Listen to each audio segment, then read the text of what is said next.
America ఏ దేశం మీదనైనా దాడి చేయాలనుకుంటే ఫస్ట్ వాటి యొక్క తప్పిదాలను చెప్పడం కాదు. దాడి చేసిన తర్వాత ఆ తప్పిదాలను వెనుకలాడి దొరకబట్టి తీరికగా, ఓపికగా ఆ దేశం నాశనం అయిపోయిన తర్వాత బయట పెడుతుంది. అది ఇప్పటివరకు ప్రపంచ చరిత్రలో అమెరికా అనుసరించినటువంటి నీతి, ఆ నీతిని పాటించడానికి ఇప్పుడు ట్రంప్ ఎక్కడా వెనుకాడడం లేదు. ఇరానును ఖచ్చితంగా తన కంట్రోల్‌లోకి తీసుకురావాలని చెప్పి కొత్త షరతులతో మరియు ఒక చర్చలతో 2 వైపున ఇరుకున పెడుతూ ప్రపంచంని మొత్తంగా కూడా అసలు ఎప్పుడు దాడి చేస్తాడు అనబడేటువంటి రీతిలో ఆ యొక్క భయాన్ని ప్రపంచంలో హైయెస్ట్ లెవెల్‌లోకి తీసుకొస్తున్నాడు ట్రంప్. ఒక వైపున చర్చలు జరుపుతూనే మరొక వైపున పూర్తి స్థాయి దాడికి సిద్ధమవుతున్నాడు. ఇప్పుడు కొత్తగా చెప్తున్నటువంటి అంశం ఇరాన్ తన అణు కేంద్రాలను పూర్తిగా మూసివేయాలి లేదా విదేశీ పర్యవేక్షణలో ఉంచాలి అని ట్రంప్ ఈ యొక్క డిమాండ్ పెడితే అమెరికా డిమాండ్ను ఇరాన్ ఎట్టి పరిస్థితుల్లో ఒప్పుకోవడం లేదు. కాబట్టి ఇక్కడ దాడి ఖచ్చితంగా అనివార్యం అవుతుంది. కానీ ఇరాన్ పై దాడి చేయడము అంత సులువా, అంత ఈజీయా, వెనిజులా లాగా దాడి చేయడము ట్రంప్ వల్ల కాదు అనేది చాలా మందికే తెలుసు. అయితే బలాల గురించి, బలహీనతల గురించి చెప్పాలంటే ఒక చిన్న దేశమే అమెరికా సైనిక బలగాలతో పోల్చుకుంటే.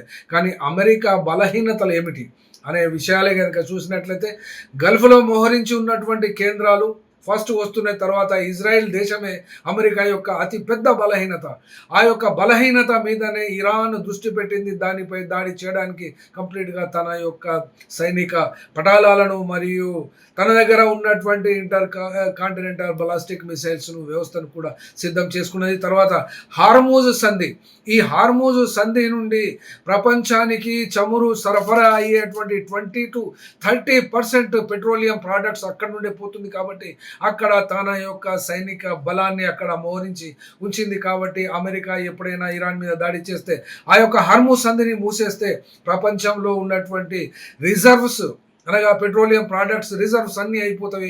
భారతదేశంలో మన దగ్గర దాచిపెట్టుకున్నటువంటి వైజాగ్‌లో గానీ, మంగళూరులో గానీ, పాడూరులో గానీ ఉంచినవి 10 రోజుల కంటే ఎక్కువైతే రావు. కాబట్టి ఈ యొక్క భారతదేశాన్ని కాపాడుకోవడానికి ఆ రష్యా అయితే సహజ సిద్ధంగానే ఉంటుంది. కానీ మరొక వైపున ఇరాన్‌తో ఉన్నటువంటి టెర్రరిస్ట్ గ్రూపులు గానీ, అక్కడ వాళ్ళ మిత్రుడు గానీ, హెజ్బుల్లా గానీ, హౌతీస్ కానీ, హమాస్ కానీ, ఇరాక్ యొక్క మిలిషియా కానీ మరియు పాలస్తీన్‌లో ఉన్నటువంటి